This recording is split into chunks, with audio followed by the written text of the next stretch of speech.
long as Yucca Mountain is out there on the table, there are going to be people who don't want to think about anything else. In fact, what we need to do is essentially start over. Did you know that there are 500,000 metric tons of nuclear waste temporarily stored at hundreds of sites worldwide? In the US alone, 1 in 3 people live within 50 miles of a storage site. No country has yet successfully disposed of commercial spent nuclear fuel, but it's not for lack of a solution. So what's the delay? The answers are complex and controversial. In this series, we explore the nuclear waste issue with people representing various pieces of this complicated puzzle. We hope this podcast will give you a clearer picture of nuclear waste, the whole story.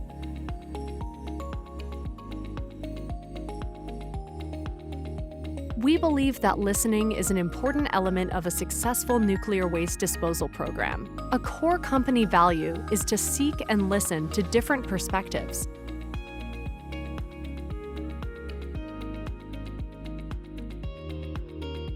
Opinions expressed by the interviewers and their subjects are not necessarily representative of the company. If there's a topic discussed in the podcast that is unfamiliar to you, or you'd like to more closely review what was said, please see the show notes at deepisolation.com/podcasts. Hello, I'm Carrie Hulak, Deep Isolation's Communication Manager. Today I'm talking to Judy Treichel, Executive Director of the nonprofit Nevada Nuclear Waste Task Force, a citizens advocacy group, and Steve Frishman, a geologist and nuclear technical and policy consultant to the state of Nevada. The task force was founded to represent citizens concerned about the U.S. government's plans to build a mine repository at Yucca Mountain for the disposal of high-level radioactive waste. Judy and Steve have worked for decades with the state of Nevada and with citizen groups nationwide to get the message across that they do not believe the site is suitable for permanent nuclear waste disposal. Welcome, Judy and Steve. Thank you so much for joining us today on our podcast. Thank you. Thank you. We're happy to be here. Awesome, great. Well, I hope you're doing well today. So first off, you've been working on the issue of what to do with nuclear waste longer than most people, 30 years. What sparked your initial interest, and was there a point when you decided this would be your life's work? Well, before I ever got into nuclear waste in any kind of an official way, I worked for years to try and end nuclear weapons testing at the Nevada test site.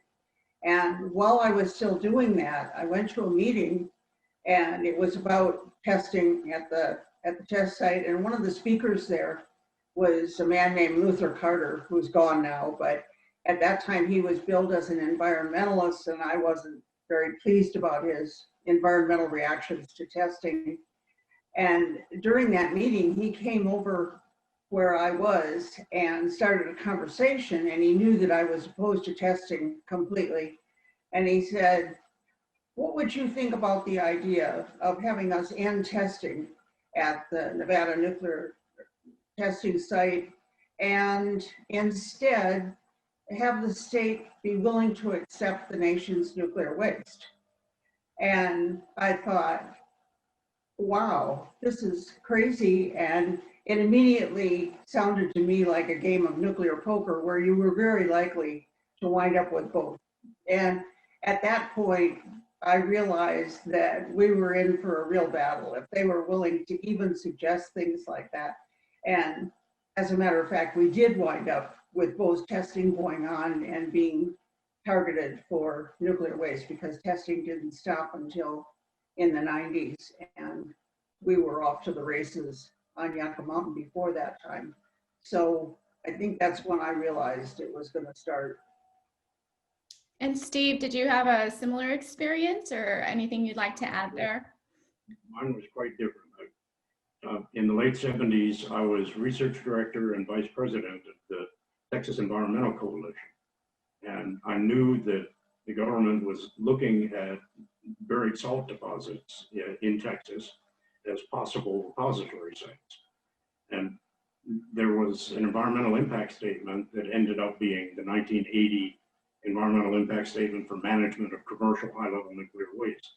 So I did the Environmental Coalition's comments on that EIS. And from that, I ended up being on a state agency advisory board advising the Texas delegation on the writing of the Nuclear Waste Policy Act, because that environmental impact statement became the basis for the Nuclear Waste Policy Act, which established deep geologic disposal as the policy for this country. So from there, I ended up being director of the Texas Oversight Program for the Department of Energy's work in Texas for repository siting. And I guess I just got stuck. I learned so much that I was involved in some other things at the same time, but I figured that I know so much about this now, I can't let it go. So when the Nevada site became the only site for consideration in 1987, I was invited to come to Nevada as a consultant, and here I am 30 years later. So over that time, I know it's a long time, so it might be hard to pick a few highlights, but if you can, which accomplishments around nuclear waste disposal are you most proud of and why? Well, very little is going on right now, but at the very beginning, when Nevada was first singled out, there was a flurry of activity, and the task force was formed by 2 other people and myself, and we jumped in with both feet and started working really hard at the beginning of 1988. And we went all over the state of Nevada, then to little rural towns. We did first of a kind meetings in the big cities. And we just worked like crazy. And we weren't trying to build opposition to Yucca Mountain. What we were trying to do is just inform people so that they had a basis for being able to participate in public meetings and being able to make formal comments when they were allowed to do so. And so after 1988, Nevada's legislature only comes into session in every odd year. So in 1989, we had built up so much recognition of the whole project, and people were so into it that the legislature had all the cover they needed to pass legislation against it. And the thing that is settled, which was we thought a good thing, is that we established in 1989 a state policy that says that nuclear waste will not be stored or disposed in the state of Nevada. And we had good reason based on what we knew about Yucca Mountain at the time. But what it really helped to settle was that all over the world, wherever you have controversies over nuclear waste, you end up with real social problems where people in families and even communities turn against each other for all the different possible reasons. And what we did by having legislation that settled the state policy, that allowed the state agency, the Agency for Nuclear Projects, to have policy guidance for the type of scientific and socioeconomic work that was being done on behalf of the state. And occasionally, through the years, we've had people try to force the state to say, but this, but that. And in each case, the policy has stood. And in fact, twice our legislature has essentially reinforced that policy by passing resolutions supporting that policy. So other places have had major divisive issues and real problems. And in the state here, we have a very large majority of people who support the state policy, which is that Yucca Mountain is not only unsafe, but it would be very bad for our economy as a state. So that legislation was probably the most important thing that has happened within the state regarding this issue, because we settled the policy issue. What do you think the change in administration is going to mean for the back end of the fuel cycle and permanent nuclear waste disposal? I imagine it just happened recently. You've been kind of sorting through all of the results as everyone else has, but what are you thinking of for 2021 and beyond? Well, I guess I'm hoping that we have something that's consistent, where there's a policy laid out or an attempt to make a policy. With the current administration, we've had problems because when President Trump was here in Nevada, he said that he opposed the project, and that caught his Secretary of Energy and other advisors completely off guard. They had no idea, and they were actually in support of the project. So it's just been kind of a confusing sort of thing, but we're hoping that they decide that Yucca Mountain, or they realize that there's something very wrong about Yucca Mountain. Go back to the drawing board, which is Steve's expertise. You know, and through the years, there have been various attempts to change the Waste Policy Act, and for some people who adamantly propose that we must continue with licensing Yucca Mountain. It's been, the license application procedure has been suspended since 2010. So we're 10 years with nothing going on at all, but there are still people who say, oh, you got to go forward with it. And the reason it doesn't go forward is because every year Congress has been convinced to not appropriate any money to go forward. So we're sitting here in 10 years of suspension. And as long as Yucca Mountain is out there on the table, there are going to be people who don't want to think about anything else. In fact, what we need to do is essentially start over again. We know the basics of the original Nuclear Waste Policy Act that talked about having regulations that were generally applicable to all potential sites, having radiation protection standards, having a site screening process that looks at different types of geology. But unfortunately, 30 years later, we're in a situation where we have to start again if we're ever going to make any progress, because as long as Yucca Mountain is on the table, it's a site that Nevada is not going to quit opposing. And we have mountains of scientific information in the licensing proceeding before it stopped. Just the state of Nevada, never mind 18 other interveners, just the state of Nevada has 219 individual objections that are going to have to be litigated. And that's totally unheard of in nuclear facility licensing. So, and we're prepared at the state level, we're prepared to adjudicate every one of those 219. And in fact, in the past 10 years, we've developed about 25 more objections because of new information, new scientific information that's been developed since the license application. So until Yucca Mountain is off the table, I don't think there's a chance that we're going to get any durable policy regarding the ultimate disposal. There are moves right now for centralized interim storage, but interim to what if you don't have a repository? And the original, when the Waste Policy Act was written, to where you don't do interim storage, which means consolidate the used fuel from reactors into one place or a couple places. You don't do that unless you know that you have a repository that is in the process, because otherwise it's not interim. And this is what's happening right now with a couple sites in the country. There are private sector companies that are trying to become interim storage, and they're just saying, because of the way the law is written, it'll go to Yucca Mountain. Well, it's not going to Yucca Mountain, so it's not interim storage. So what we need to do is face facts, start over again. We've learned an awful lot in the last 30 years about the technical basis for what we need to know in order to have, as the Nuclear Regulatory Commission says, reasonable assurance of safety over about a million-year period. And we know a lot more than we did in 1987. And I think there's a possibility, if people are willing to use some intellectual power rather than political power, I think there's a possibility that we can ultimately get to safe isolation of this waste.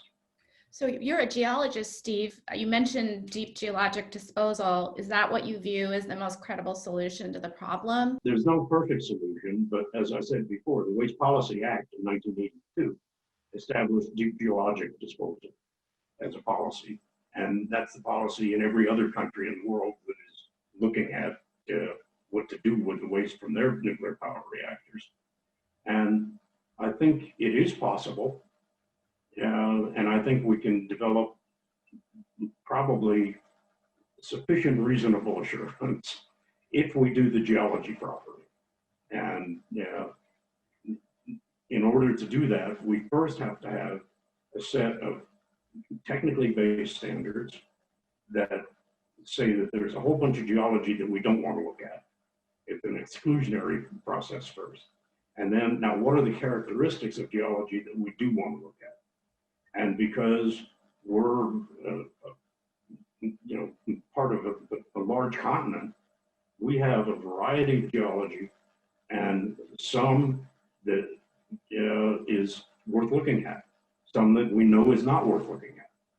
So if we started out with, first of all, a generally accepted criteria for what could ultimately be a geologic setting that we wanted to use, then siting comes after that. And one of the problems we had with Yucca Mountain is we had generally acceptable standards. Yucca Mountain didn't meet the standards, so they didn't ditch Yucca Mountain, they changed the standards. We probably need about 10 years to just do the scientific work before we ever talk about, well, this site is better than this site. We need to fully understand the geologic criteria we want and whether there are geologic settings in the country that might fit those criteria before we ever go down to, we're going to look at this site and this site.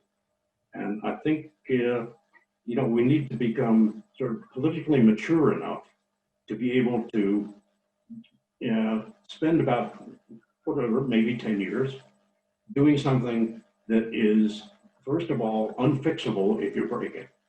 And second, needs to last for about 1 million years. So we can't go for instant gratification. And in fact, as we'll talk later, the system does not require instant gratification.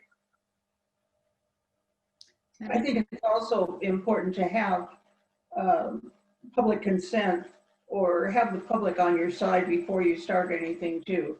There's, once the public, like Nevada, understands that this is just not in their best interest, and once you've got a lot of public opposition, it's just not going to work. So if they have, as Steve said, if they have standards and they have regulations that have to be met and the public believes that those are trustworthy and safe enough and goes along with that and then is willing to work with the agency or whoever it is that's doing the work, I think you can get towards success much more than you could ever this way. Are you familiar with any successful examples globally for how to deal with nuclear waste? Nobody's done really well. There are at least two examples globally that are coming close, and that's in Finland and in Sweden. And both countries have gone through long process and have developed a technical basis to where their licensing agencies are satisfied that they can go forward, but they're continuing to look at some problems that are still known to exist.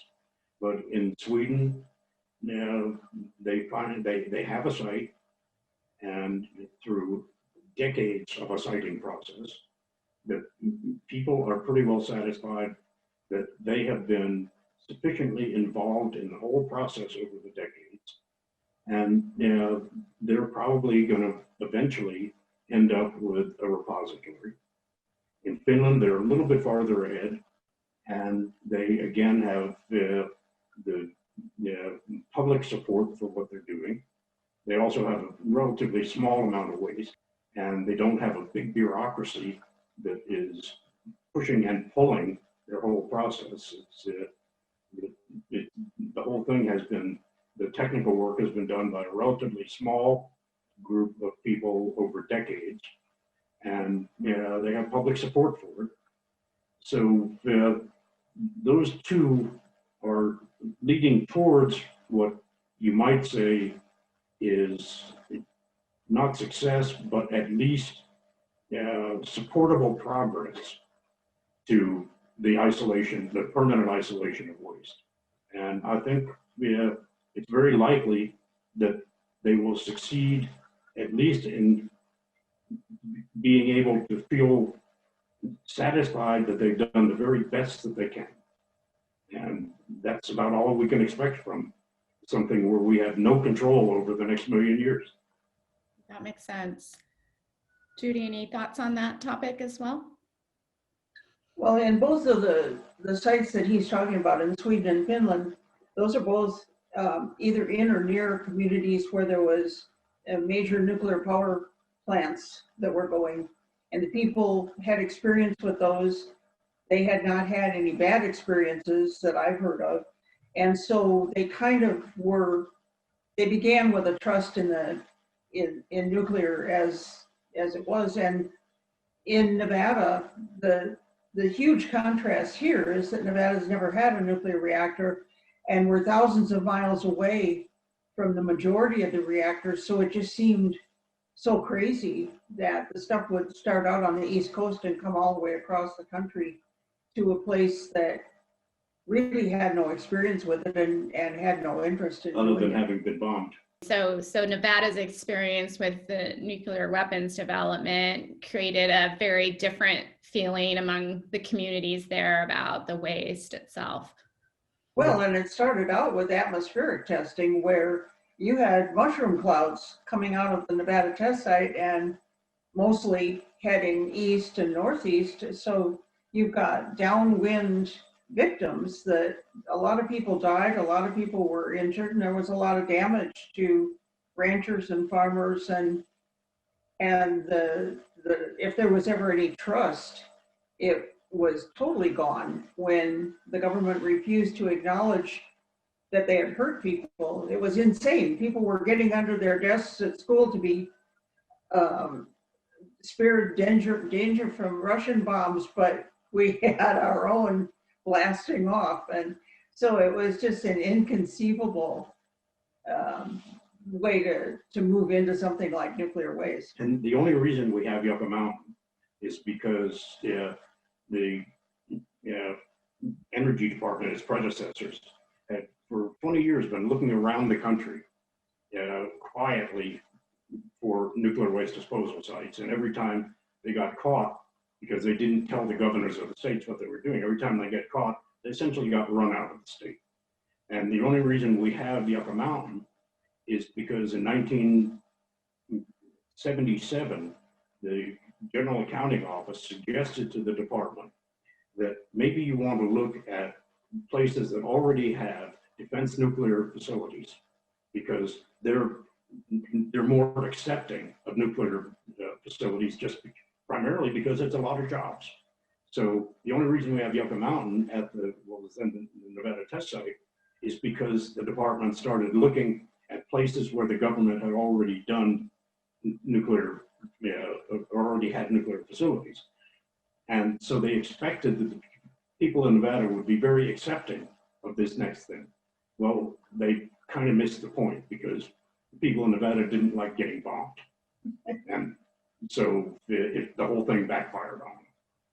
But I'm hearing, some of the elements of a successful nuclear waste disposal siting process. I mean, I hear the importance of trust, being open about, the fact that an agency is looking for a location, and being transparent. Any other elements to mention? Well, I think you hit it right there, because when they tried to go from nuclear weapons to nuclear waste, we either were lied to or we were told it was a matter of national security. And people got real tired of hearing that something that was hurting them or that they needed to know, they just couldn't know because they didn't have security clearances. So you can't have something like that. And I guess another thing that the country needs to look at is whether this should be done privately or through the government, because there's problems either way, or there may be advantages either way. And I don't know about that, but that's one of the things that I think should be talked about too.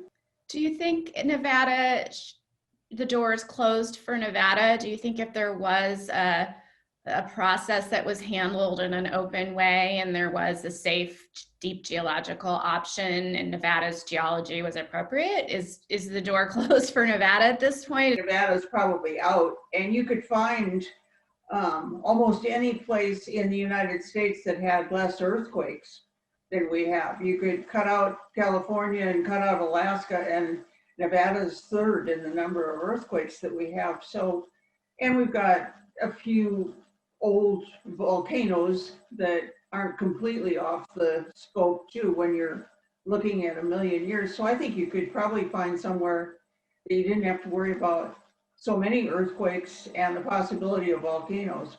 Well, before 1987, there was a bumper sticker when we knew that Yucca Mountain was on the table. There's a bumper sticker that still shows up all over the place whenever people start talking about Yucca Mountain, and that's Nevada is not a wasteland. And the rest of the country seems to think we might be. But we've decided that we are not. I have one other question I want to add. How do you get people to realize this is a serious environmental problem that does need a solution? Have you, come up with a way to educate people or any ideas about how do you get people to kind of care really and realize that this needs to be solved? One of the things you have to do is to understand that people have already a sense of what they want and what they don't want. And I know that whenever the Department of Energy would hit a wall, they'd say, well, this is insane. We've got to get out there and educate these people. And it really meant that you had to get out and do some arm twisting. And that's why you find a lot of the lousy projects in this country going to very poor areas where people need the money or need the jobs or something. But if you're going to try and sell something, I'm thinking about, there's almost the same situation right now in this country with the virus that we have running wild and the thought that the solution is the vaccine. And you're seeing a whole lot of people in the country who aren't going to trust a vaccine. If something comes down the road next week and they say, okay, we found it, we've got this vaccine, give me your arm, you're going to find a lot of resistance.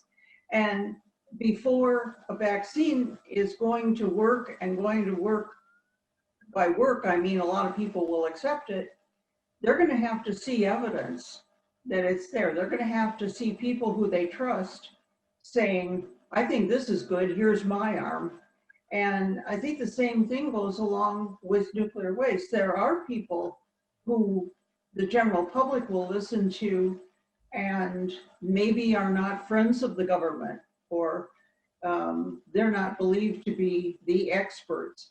But people have to have their own way of seeing something that they can trust. And it all comes down to trust.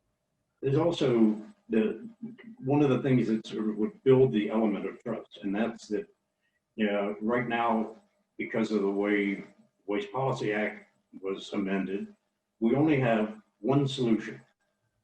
And that one solution is unacceptable.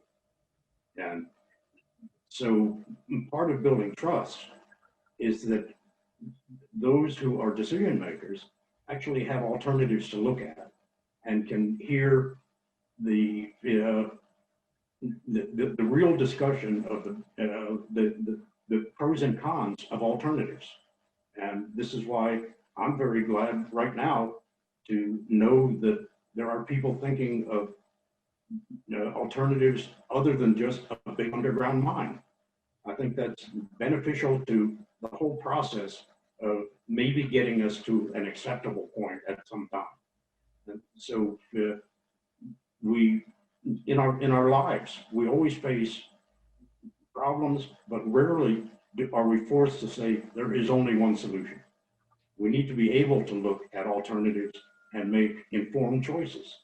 And part of the reason we're in the condition we're in right now is that Yucca Mountain is not the result of an informed choice.